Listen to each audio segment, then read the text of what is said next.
Hello and welcome to the Penguin Podcast. I'm David Baddiel and I'm very, very pleased to have with me today as my guest the fantastic Zadie Smith, the writer of White Teeth and On Beauty and NW, and her brilliant new book, Swing Time, which is moving and page-turning and funny and entertaining. Hello, Zadie. Hi.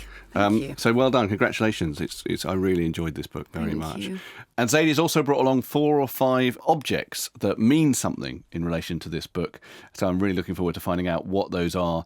I'm going to begin by asking you about something that sort of relates to myself. You know, I'm quite solipsistic. I should say we are friends. We should are. Probably full disclosure. Friends. We are friends. And Zadie actually sent me this book and said, Baddiel, this novel has absolutely no Jewish angst in it, but it's still okay.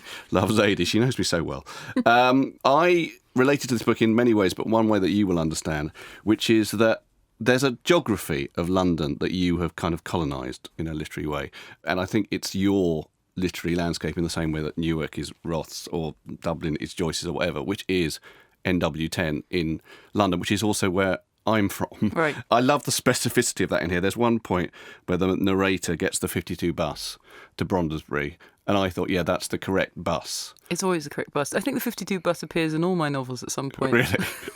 Is that specificity important? You know, Joyce used to write back from Vienna or wherever he was, Trieste, for information about Dublin streets that he'd forgotten about. Is that specificity important to you? I like it in the sense of a shout-out, as you'd have it in hip-hop. But when it gets very, very close to the characters, then the streets get confused. So it is Willesden and Kilburn and Queen's Park and Harlesden up to a certain point. But I would say right at the centre where they live, it gets a little more obscure.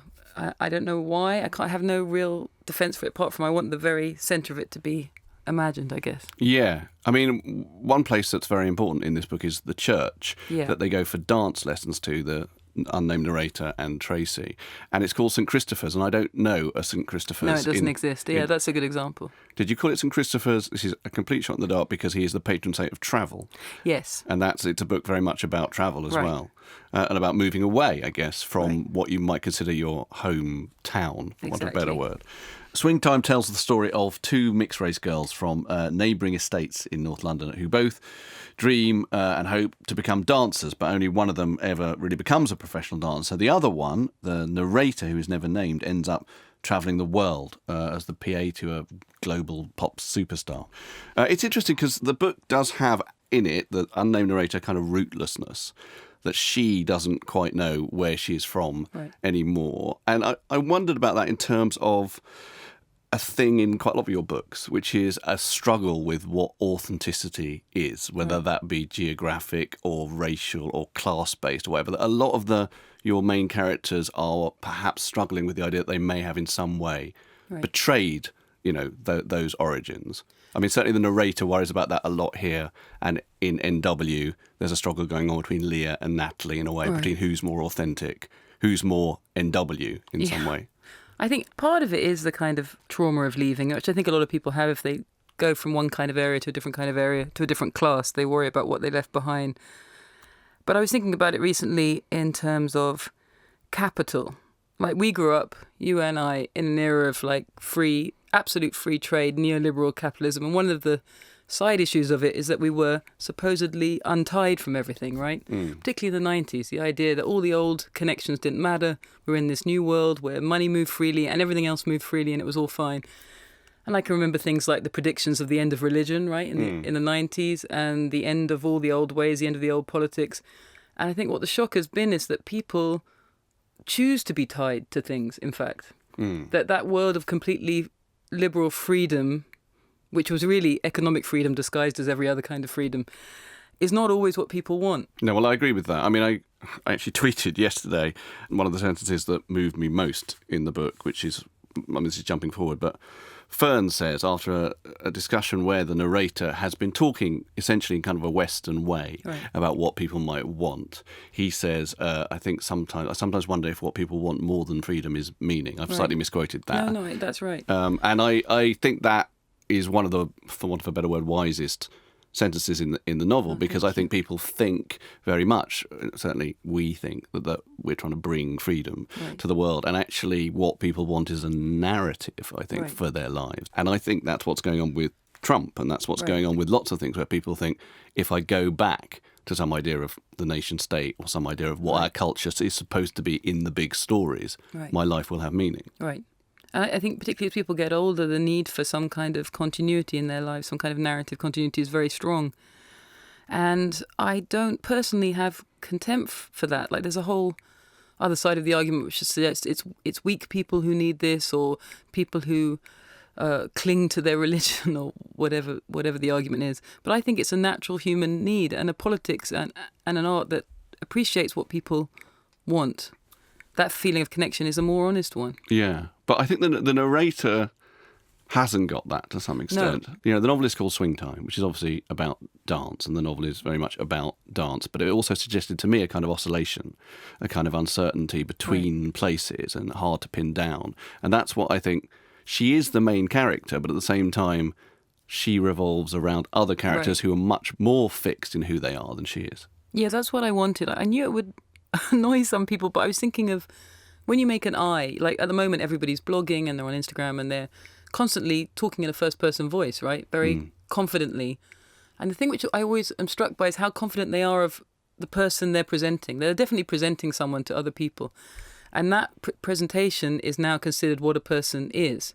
But it seemed to me when people aren't with their friends and family, when they don't have their phone on them, most importantly, when they're completely alone, then the I doesn't really look like that. Like there are moments when I'm completely alone where I couldn't tell you really what I consist of.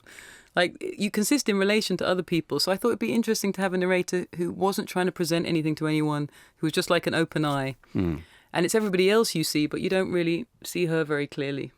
Let's have a reading from the book, because we've got the audiobook here. And this clip is right at the start, and I think relates to what you're saying, actually. It's from the prologue, in which the narrator has just been to a talk by a film director and has watched a clip from Swing Time, which is the Fred Astaire and Ginger Rogers film that gives the book its title. On the huge screen before me, Fred Astaire danced with 3 silhouetted figures. They can't keep up with him. They begin to lose their rhythm. Finally, they throw in the towel, making that very American, "oh, phooey" gesture with their 3 left hands and walking off stage. Astaire danced on alone. I understood all 3 of the shadows were also Fred Astaire. Had I known that as a child? No one else paws the air like that. No other dancer bends his knees in quite that way. Meanwhile, the director spoke of a theory of his about pure cinema, which he began to define as the interplay of light and dark, expressed as a kind of rhythm over time. But I found this line of thought boring and hard to follow. Behind him, the same clip, for some reason, played again, and my feet, in sympathy with the music, tapped at the seat in front of me. I felt a wonderful lightness in my body, a ridiculous happiness. It seemed to come from nowhere. I'd lost my job, a certain version of my life, my privacy, yet all these things felt small and petty next to this joyful sense I had watching the dance and following its precise rhythms in my own body. I felt I was losing track of my physical location, rising above my body, viewing my life from a very distant point, hovering over it. It reminded me of the way people describe hallucinogenic drug experiences. I saw all my years at once, but they were not piled up on each other. Experience after experience, building into something of substance. The opposite. A truth was being revealed to me, that I had always tried to attach myself to the light of other people, that I had never had any light of my own. I experienced myself as a kind of shadow. Yeah, so that relates very strongly to what we've been talking about, Right. about how we have an unnamed narrator who perceives herself as a kind of shadow, as Right. kind of not entirely substantial. Right. And I think, I don't know if you had this in mind, but she relates in a way to quite a lot of first-person narrators in literature, to sort of Nick Carraway or Sancho Right. Panza, Esther Summerson in Bleak House, Yeah. who are observing and refracting characters who are much bigger than they are. Yeah. I was thinking also, I teach Kafka every year, and there's a lovely bit in his diaries describing how oppressed he was by his father. And he imagines his father like lying across a map of the world, and only in the bits where his body isn't is where Kafka can survive. Right. And I thought about that kind of relation to another person. Like, some people are just more charismatic in some way, you know, brighter, bigger, and it's hard to coexist with them sometimes. Yeah, I worried for her. I mean, this may just be because I'm a friend of yours, okay? And even though obviously she's not you, I saw you in her, just the way I read it. And you may disagree with this, but I felt frightened for her in the face of the fact she's interacting with these characters who are, in one way or another, bullying her. Right. You know, she is bullied by her mum to some extent. Yeah. She's certainly bullied by Tracy, and she's bullied by Amy in different ways. Right. And yet I felt the character was always feeling that she was chasing the moral or emotional high ground that these characters had.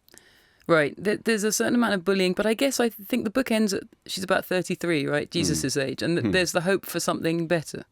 I was thinking a lot of the kind of girls that I teach and their anxieties and their feeling of disconnection. I was thinking maybe for a lot of young women, mid-30s becomes a better time, right? A time where you can kind of settle down and realise what wasn't of worth in your previous experience. So in that sense, it's a kind of Bildungsroman, I guess, with a more hopeful end. You've brought along some objects Yes. to tell me about. Do you want to talk to me about them? Yeah, so the first is, it's kind of a West African head. It was a part of a pair. There was a woman and a man. This is the woman. My parents had it on their shelves. They were facing each other in a kind of love match. And then I guess when they got divorced, my mother must have taken one and my father must have taken one. A nice separation. This was from my father's old people's home when he died. It was one of the few things on his shelf. So he must have taken it with him as So let's just describe it a bit more for those who can't see it, which is everybody apart from me. Of course. It's about, what is it, 3 or 4 inches high? Yeah. And do you have any idea which part of Africa it would I be know from? nothing about it. I think it's West African, but that might be a kind of romantic connection. Yeah, and it's a girl. It's a girl, just her head and her body, and you see them everywhere now. You can buy them cheap on a stall in Camden. Most of them are phony, I think, from I had a lot of contemporary them factories. in the 90s. Right. I had loads of these. I don't know why. Yeah, I don't know. Everybody had them, right? Yeah. And I suppose my mother's house, there were a lot of them, and I used to just kind of ignore them as wallpaper. I realised I really wanted to know more about my roots, diaspora roots, and I've been spending a lot of time in West Africa and trying to come to terms with a culture which was primarily verbal and visual. And, you know, you come from, born in our part of the world, you are concentrated on words, you know. You learn to think of culture as a thing only of words. So it was beautiful for me to be in West Africa and realise it is possible to have a long, complex history of tribes and kings and social structures and art, which was not primarily written, but was real and deeply felt. So paying more attention to this little statuette was part of that realisation. I think that the movement between London and Africa, or New York and Africa, is really interesting in this book. But let's hear a bit of the audiobook, which is still very rooted in London, which is when the narrator first remembers meeting Tracy. If all the Saturdays of 1982 can be thought of as one day, I met Tracy at 10 a.m. on that Saturday, walking through the sandy gravel of a churchyard, each holding our mother's hand. There were many other girls present, but for obvious reasons we noticed each other, the similarities and the differences, as girls will. Our shade of brown was exactly the same, as if one piece of tan material had been cut to make us both, and our freckles gathered in the same areas. We were of the same height. But my face was ponderous and melancholy, with a long, serious nose, and my eyes turned down, as did my mouth. Tracy's face was perky and round. She looked like a darker Shirley Temple, except her nose was as problematic as mine. I could see that much at once. A ridiculous nose. It went straight up in the air like a little piglet. Cute, but also obscene. Her nostrils were on permanent display. On noses, you could call it a draw. On hair, she won comprehensively. She had spiral curls. They reached to her backside and were gathered into 2 long plaits, glossy with some kind of oil, tied at their ends with satin yellow bows. Satin yellow bows were a phenomenon unknown to my mother. She pulled my great frizz back in a single cloud, tied with a black band. My mother was a feminist. She wore her hair in a 1/2-inch afro. Her skull was perfectly shaped. She never wore makeup and dressed us both as plainly as possible. Hair is not essential when you look like Nefertiti. She'd no need of makeup or products or jewellery or expensive clothes, and in this way her financial circumstances, her politics, and her aesthetic were all perfectly, conveniently, matched.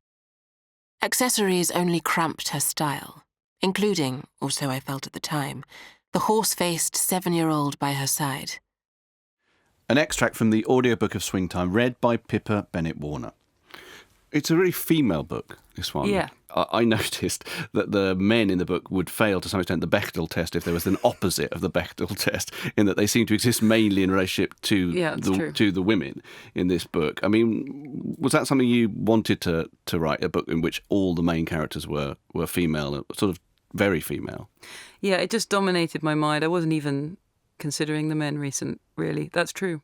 And partly it was because when I was in West Africa, I was looking at these extraordinary matriarchal situations, right? So if you are in one of these compounds, there might be 10 women and 50 children, and you won't see a man for months. And men, though I guess they have a power in the village, they do practically very little, as far as I could see. So I was interested in that, and in the echoes I could remember from my mother's Jamaican childhood as well, a similar structure, though less formally established, but in the end the same, a lot of absent or missing men. And also I suppose it's the period of life I'm in, with small children, that the network of women in your life becomes much more significant. But also even the idea of that kind of polygamous setup is very interesting to me. I didn't end up writing that much about it, but the fact is more people live in those polygamous settlements in the world than live in our setups. And it's quite a curious thing, instead of just dismissing it out of hand, to think about what it would be like to live with many women. I mean, childcare is easier, I'll tell you that for starters, because there's always a woman there to help you. Yeah. I was just interested in that dynamic and what it meant. And it became kind of the centre of the book. OK, on to your next object, which I can see sparkling on the table now. It's a sequined single glove. Michael Jackson's glove? It's Michael Jackson's glove. It's not the literal one he wore, but it's made by the woman who made them. So it's one exactly like his crazy silver gloves. It was given to me because I wrote a story about Michael Jackson for The New Yorker, and I guess they photographed the glove for the illustration. Then somebody sent me the glove, which I was very pleased to receive. So Jackson, well, I was thinking a lot in the book about tribal pride and shame. And I think the diasporic black community is almost unique in the world in feeling for so many centuries so debased. Like some of our most famous slogans, like "Black is beautiful," which is a lovely slogan, but you have to ask yourself, what kind of people have been so debased that they need such a slogan? Yeah. So Jackson comes at an interesting moment because he was, our hero of heroes. But for me, Michael Jackson is an object of quite a lot of shame. I was thinking about people like your favourite Roth.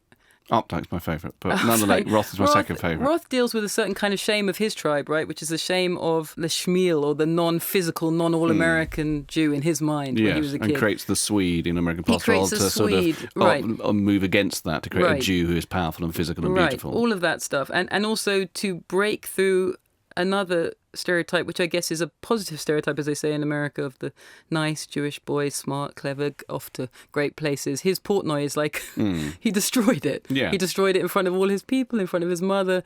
It's a kind of act of war, but also it's freeing, right? You're freed of both fake pride and fake shame. Through comedy. Through comedy, and I think it's necessary. Yeah.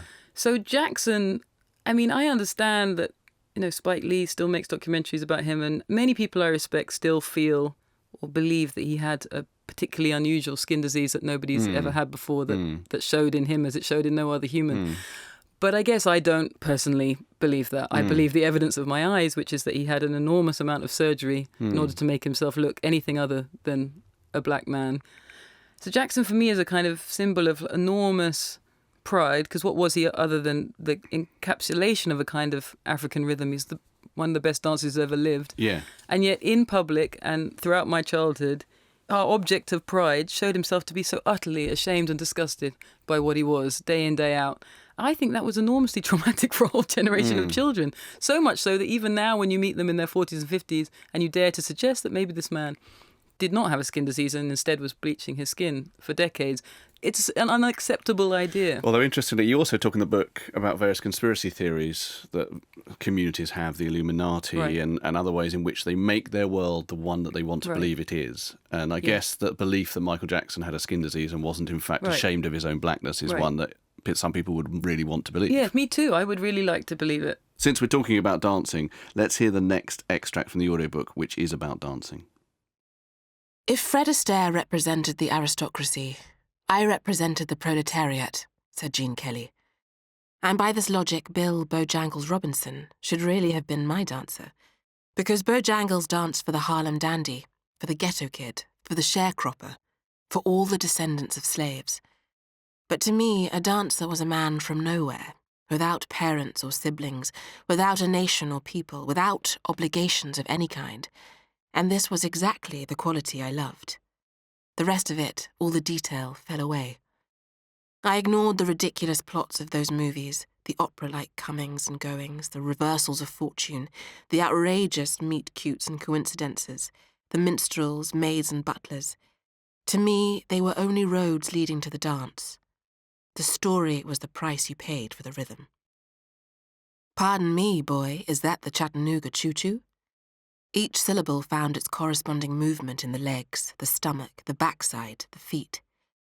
In ballet hour, by contrast, we danced to classical recordings. White music, as Tracy bluntly called it, which Miss Isabel recorded from the radio onto a series of cassettes. But I could barely recognize it as music. It had no time signature that I could hear, and although Miss Isabel tried to help us, shouting out the beats of each bar, I could never relate these numbers in any way to the sea of melody that came over me from the violins or the crashing thump of a brass section. I still knew more than Tracy. I knew there was something not quite right about her rigid notions, black music, white music, that there must be a world somewhere in which the two combined. In films and photographs, I had seen white men sitting at their pianos as black girls stood by them, singing. Oh, I wanted to be like those girls. An extract from the audiobook of Swing Time, read by Pippa Bennett-Warner. So dance is perhaps the major theme of the book, and I know you've always been interested in musical theatre and the great Hollywood golden age of musical cinema. What does that mean for you, all that? Oh, my next object is a Fred Astaire book, some old W.H. Smith 70s classic. Yeah, it looks really like you'd have got it from a bargain shop in Kilburn High Road. It's fantastic. In this image, he's holding Ginger Rogers, and every part of his body, from the toes to his fingertips, even the way he casts his chin, is of unbelievable elegance. Yeah, elegance is a word that comes up quite a lot in the book. And a kind of beauty of line, and I've always been moved by him. And also, I guess, the idea of a kind of positive appropriation, because he learnt from Bojangles, from Bill Robinson. He was very obsessed with black dance. His tap dance skills are taken from the Chitlin circuit, and, you know, a black artist added to something all of his own to make something beautiful. And those kind of combinations are very compelling to me. I guess because when you're a kid growing up and you want to make art, you have to think in that way. You have to think, I'm going to take something of me and something of X, Y, and Z and make something new. But there seems to be a yearning in you and in some of your books towards that elegance, towards that golden age. And yes, but I was aware as a child that it was a completely insane form of nostalgia, because, of course, if I go back 40, 50, 60 years as the person I am, a black woman, life gets tricky. So that kind of historical nostalgia is always interesting to me, because it's only really available to people who aren't likely to be pogromed or raped or lynched or murdered in any of the previous decades. And yet it doesn't mean that we don't have historical nostalgia, right? Yeah, of course. I'm sure. And look to it. Right. And look to it as something that can raise us up out of the pogrom or, you know, the whatever repression is our lot at the time. But it's a kind of magical thinking, because, you know, the young Jewish boy who thinks, 19th century Russia, I love Tolstoy. Yeah, but you don't want to live in that 19th century Russia if you're a young Jewish boy. And it's the same for me, the 30s, the 40s in America. Aesthetically, visually, musically, I love that period. But the bottom line is, that was not a life that I could exist in. The book sends you back to watch these things, which luckily we can now very easily on YouTube. Right. And I watched quite a lot of the ones that you referred to, including I went and found Jenny Lagon, who you talk about a lot, who is clearly, I've never heard of her, but she's like an amazing dancer. And so when did you find her? Very late. I didn't know her as a child. It came through, I was doing a Canadian interview with a very bright radio lady called Eleanor Wachtel, and she mentioned to me, there's a woman who lives in Canada. She's recently died. She's an old black woman who taught tap, and she was in those early movies here and there. So she was the one who told me, and I started seeking her out. And I loved finding her. Like a dancer like that, so instinctive. Like the moment you see her, you know she's a genius of some kind. And then trying to trace her, just as it happens in the novel, through these movies, and finding, how debased her position was. So she was given tiny roles, of a minute here, a minute there, all of them bad, really. And in the end gave up. She went to Canada and thought, I'm not going to do this anymore. And she became very angry with America exactly because of the situation it put her in. So I just found her to be a perfect foil in the novel and a great subject. And also because I'm aware that readers now have this capacity to Google all the time. And it's quite a fun thing to play with. To me, it's part of the novel. Yeah, no, it is. There's a particular clip, I can't remember where it's from, where she's doing tap, and it's extraordinary. And I think I then read, because that's what you do, I then clicked on Jenny Lagon, and she kind of claims to have invented tap to some extent. Yeah, her kind of tap. I mean, she's very wild with her feet. She's very free. She was a good friend of the Nicholas brothers. She had all these kind of crazy skills, and her form of tap dancing she thought was unique to her, and that's kind of extraordinary, like the ability to create a genre of an art form. And still nobody cares. When you just said, you look at her and you know instantly she's a genius. I think there's something in this book to do with dance, which is this thing beyond words. Right. The narrator feels it sometimes when she's in Africa, and she sometimes feels it watching Tracy, that there is a kind of way of expressing yourself, of being yourself, of expressing your culture, which doesn't involve words, and which she is saddled by. She's saddled by words. Yeah, I feel that there's... All art forms are trying to bottle a certain kind of sensibility, right? So when you stand in front of Rothko, you feel something, a certain kind of something, which is completely different from when you stand in front of a Monet, for example. To read Updike is not like reading Roth, is not like reading Zora Neale Hurston. But dance seems to me such a pure form of sensibility. Like the way you feel when you watch Astaire is so different from the way you feel when you watch Eleanor Powell. They have a different kind of energy that they're translating to you. And something about the purity of that in dance I really admire. I love getting the essence of a person just through their physical movements. And words are always, I think for most writers, they always feel a bit secondary, a little bit tired, used by everybody. There's some famous quote, I can't remember, it's really famous, about how all art aspires to the condition of music. Right. But in this book, all art aspires to the condition of dance, I would say. Although interesting, another thing the book is about is fame, which is very encapsulated in Amy and in what happens with Amy and fame. I did a stand-up show about fame, and that show was about the fact that if you are famous, there is a version of you out there that is not you. Right. And that as a person who's sort of personally obsessed with authenticity, that is really weird.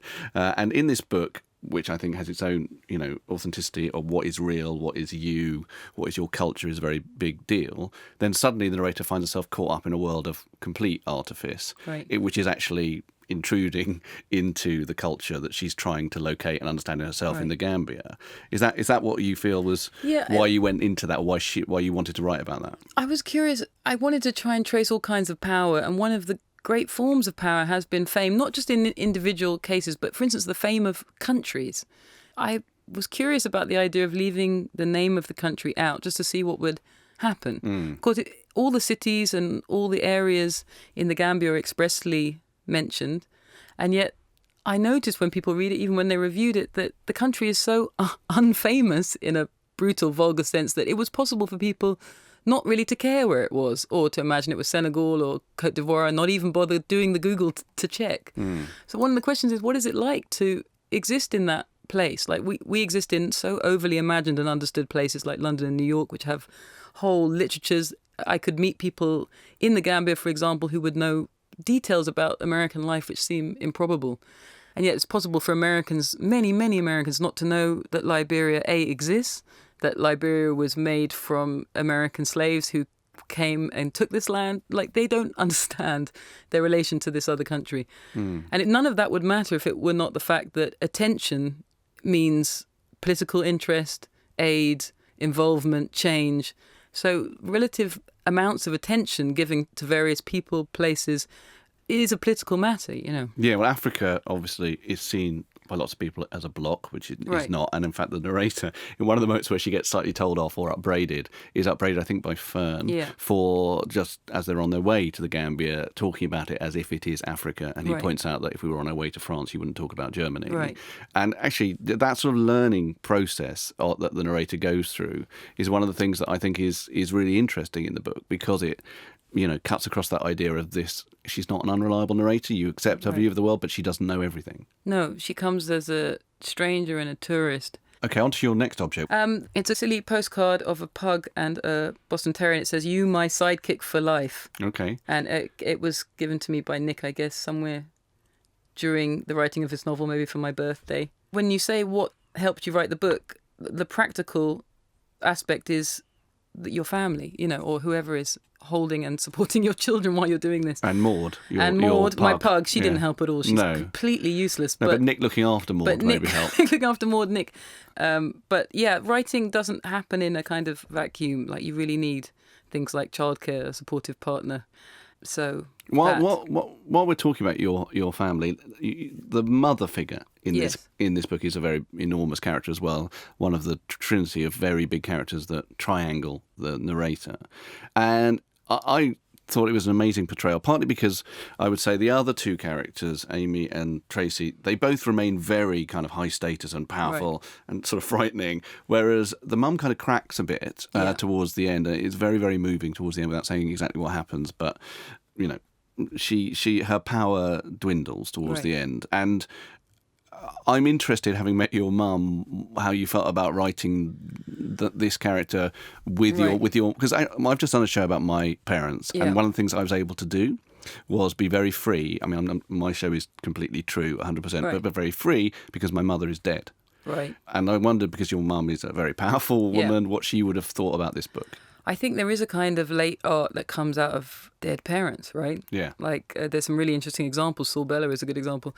Roth is a good example. Nobody thinks of it consciously that way, but it's certainly the case. When I was writing it, I mean, I gave it to my mother, and I wonder what she'd make of it, but she correctly saw, and it's true that a large part of that mother is much more like me than her, in the kind of autodidact preoccupations and all that kind of stuff. I think when I'm writing, the subconscious part is an element of casting forward, you know? So like when I first got married, I ended up writing a book about being married for 30 years. And when I had my children, I wrote this book, which is really a projection slightly of when your mother is turned to another thing, as I am turned to writing, what does a child make of such a thing, you know? I think people want to believe, I always want to believe, that you hear women say it all the time, well, as long as I'm happy, that makes the children happy. Right. And I though that sounds wonderful, I think it perhaps is a self-serving argument, and that children really just want what they want, which is all of you all the time. I don't mean that you should give them all of you all the time, but perhaps it's important to be honest with oneself about what they want and then work from there, rather than working from whatever's good for me is good for them. If I have a massage and I feel really good, my children are happy for me. No, they're not. No, they're not. No, they're not. They bothered. really don't care. No, they don't care. So it was from that perspective I was trying to imagine bits of me and kind of extrapolating, and the worst case scenario, I guess, in some case. Like, what if I was so adamant on this outside interest that I didn't see my children? Right. Didn't see them for who they were. I don't mean physically saw them, but didn't allow them to be. But my mother enjoyed it. I think she liked the book maybe even more than my others. And I think she's also very used to all these kind of literary avatars, which she knows are multiple versions of things I've imagined or dreaded, and also whatever the book demands, right? There becomes a logic of the narrative, which kind of quickly spins away from fact or reality. That's kind of complex, though, when you're doing a character who's famous, because Amy, people will just say, well, it's Madonna, or they'll say it's Kylie Minogue or whoever. Yeah, I knew that would happen. Yeah, and that has to happen partly because those characters are not real in the same way. Right. Real people, they have a story already, and so therefore people see that in their own mind projected onto another story. All right, well, in terms of what we're talking about, let's hear another extract from the audiobook of Swing Time. In this clip, the narrator remembers coming across Amy for the first time. I was still a child when my path first crossed with Amy's. But how can I call it fate?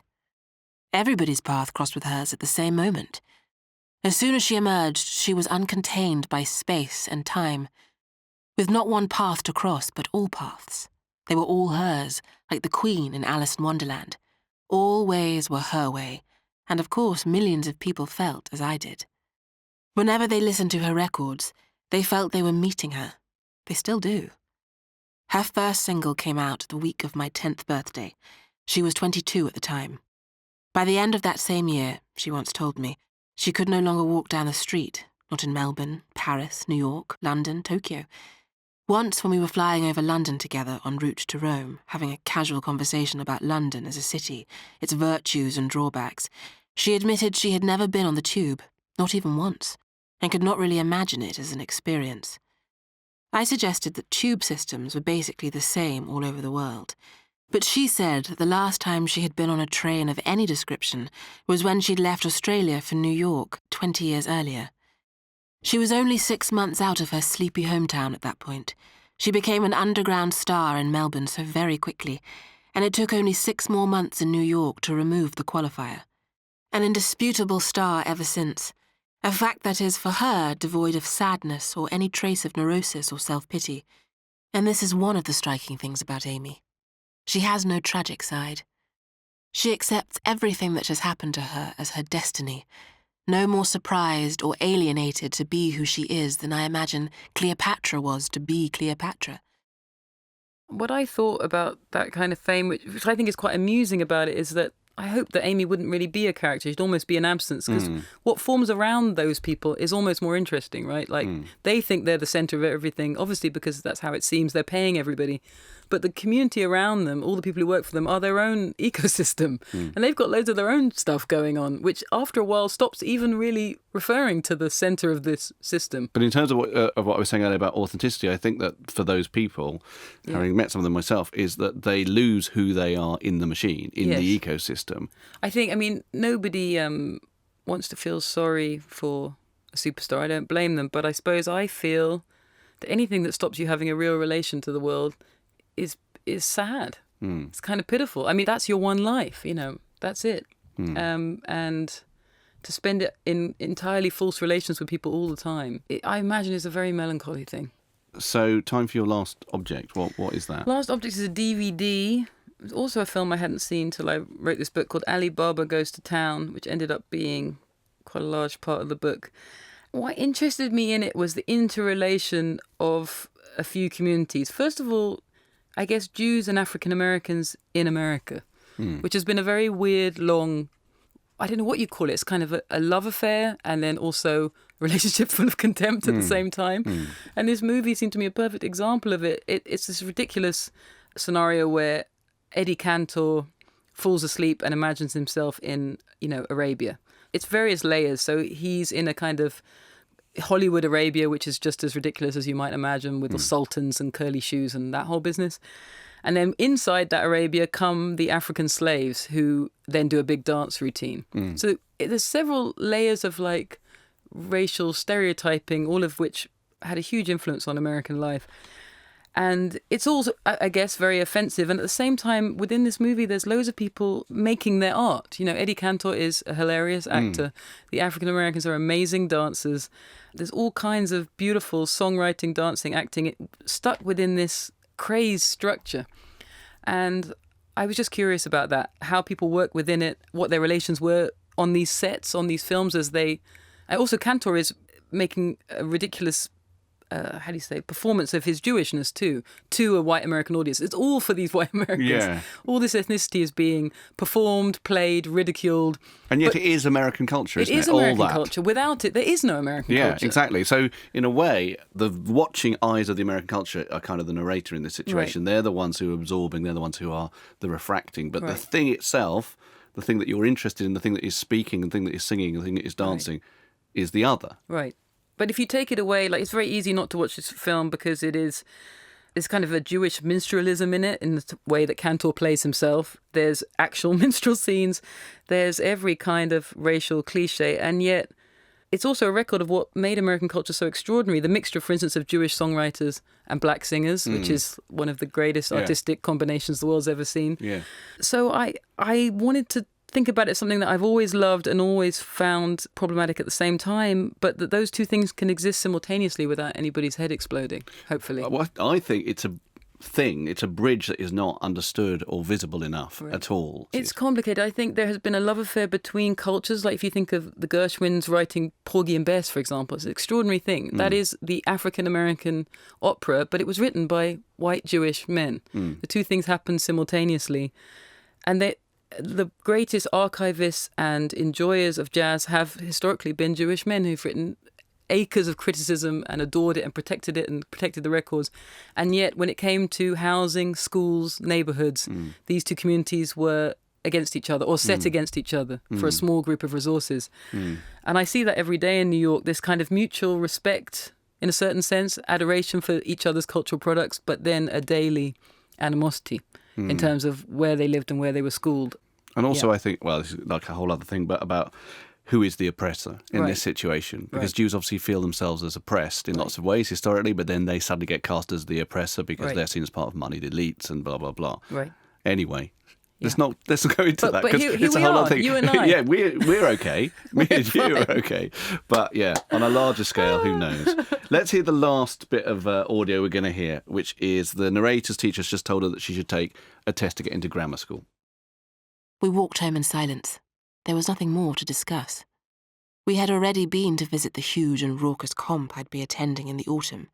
It had been sold to me on the promise it had a dance studio somewhere in that warren of scuffed corridors, porter-cabin classrooms, and temporary toilets. Everyone that I knew, excepting Tracy, was heading there, and this was one comfort: safety in numbers. But my mother surprised me. In the grounds of the estate, she stopped at the base of the stairwell and told me that I'd take that test and work hard to pass it. No dancing at the weekend, no distractions of any kind. I was being given the kind of opportunity, she said, that she had never had herself, having been advised, at the same age I was now, and by her own teachers, to work on mastering 40 words a minute like all the other black girls. It felt to me as if I were on a certain train, heading wherever it was people like me usually went in adolescence. Except now, suddenly, something was different. I'd been informed that I would be getting off at an unexpected stop further down the line. I thought of my father, pushed off the train before he'd barely left the station, and of Tracy, so determined to jump off, exactly because she'd rather walk than be told which stop was hers or how far she was allowed to go. Well, wasn't there something noble in that? Wasn't there some fight in it, at least, some defiance? And then there were all the outrageous historical cases I heard of at my mother's knee, tales of the furiously talented women, and these were all women in my mother's telling, women who might have run faster than a speeding train if they had been free to do so, but for whom, born in the wrong time, in the wrong place, all stops were closed, who were never even permitted to enter the station. And wasn't I so much freer than any of them? Born in England in modern times, not to mention so much lighter, so much straighter of nose, so much less likely to be mistaken for the very essence of blackness itself. What could possibly stop me travelling on? When I was writing, I was thinking about the kind of deal offered to kids like me and my generation at the time, right? Which was, if you pass all your exams, and if you are very good, and if you learn everything about British life and culture and Shakespeare and all the rest of it, you can go all the way. That was not a dishonest deal. It was true to a certain extent. But the question is, what do you have to do to yourself in order to meet those requirements, right? What do you have to ignore? What do you have to pretend isn't in you? And who do you have to leave behind? And I think the narrator in the book makes a very different choice than I did. She says, screw it, basically. She doesn't want to become the person that she would need to be in order to jump through these various hoops. She doesn't see why she should have to jump through various hoops, and she also doesn't see why it should be just her. And everybody she's loved and known is left behind. And I think the difference in a kind of solidly middle-class childhood is that you don't feel you're leaving anyone behind, right? You go in a great group together. So that line of refusal, I was thinking about people like Nina Simone. She's such a good example, right? She tried to get into that school, classical music school, and they said no. And from that point on, she didn't care what they said anymore. She didn't want to make their music. She didn't want to be that person. She became a radical person. She had a lot of mental health problems as well. She was kind of driven mad by the process. A story that really haunted me, and I can't remember if I put it in the book or not, is that when she was about 9, and the people in her town had realised she had this great talent. They asked her to play piano at like a local concert, and her parents were in the front row. And just before it started, people in the church group said, "Oh no, the front row is for white people. You can't sit there." So they moved her parents to the back, and Nina, 9 years old, saw this, and she was enraged. That's not in the book. I don't think What is in the book is you talking about Nina Simone having a type of ability with notes that is sort of classical. Right. That making that music into almost classical music, into black classical music. Right. And she felt angry that nobody recognised that she was being pushed into R&B or jazz. And in many ways, Nina reacted too strongly against some of her own talents, right? She didn't, because she was so determined not to fit into this mould, she went in opposite directions. She hurt herself sometimes, obviously, many times professionally. But the rage was so strong. And I think what used to be considered in Nina almost unseemly rage is now, at this moment, particularly in America, seen as a radical thing, as a powerful thing that she had. So in the book, in the end, the narrator refuses all sorts of narratives. Right. But what do you think she is left with? I think a slightly empty slate, a kind of void, but that might not be a bad thing, right? I was very influenced when I was younger by reading these existentialists, this idea that you're thrown into life and you have to make it your life day by day. And it's kind of terrifying and a struggle, but it might not be a bad thing, rather than slipping into these received narratives that are there for you to live. Thank you very much. That's a great place to end. Thank you so much, Zadie Smith. Thanks.